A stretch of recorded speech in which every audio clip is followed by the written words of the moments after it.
Normal డెలివరీల దిశగా ప్రభుత్వం అడుగులు వేయాలన్నారు మాజీ మంత్రి హరీష్ రావు. రాష్ట్రంలో 90% ఆపరేషన్లు అవుతున్నాయన్నారు. బీఆర్ఎస్ ప్రభుత్వంలో గర్భిణీలకు న్యూట్రిషన్, కేసీఆర్ కిట్స్ ఇచ్చామన్నారు.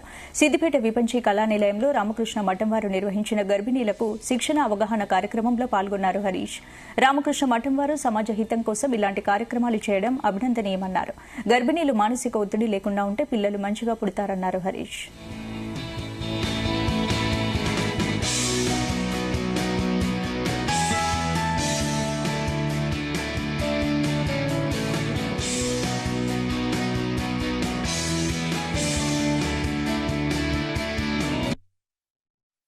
మొదటి క్వార్టర్లో అంటే రెండవ త్రైమాసికంలో పుట్టబోయే బిడ్డ యొక్క మెదడు వృద్ధి చెందుతుంది.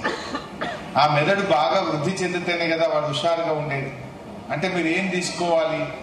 ఐరన్కి సంబంధించిన ప్రభుత్వం ఇచ్చే టాబ్లెట్లు కానీ సిరప్ కానీ, దానికంటే ముఖ్యంగా మనకు రక్తహీనతను తగ్గించడానికి ఎలాంటి పౌష్టికాహారం తీసుకోవాలో చెప్తారు.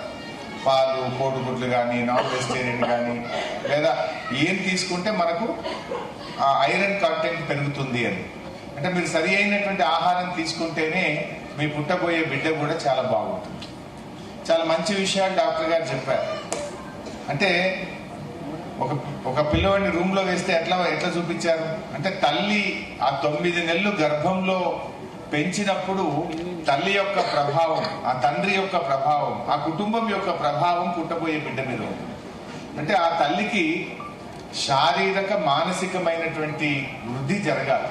అంటే గర్భంతో ఉన్నటువంటి తల్లి మానసికమైన ప్రశాంతత కావాలి, శారీరకంగా ఎదుగుదల కావాలి. మొదటి క్వార్టర్లో అంటే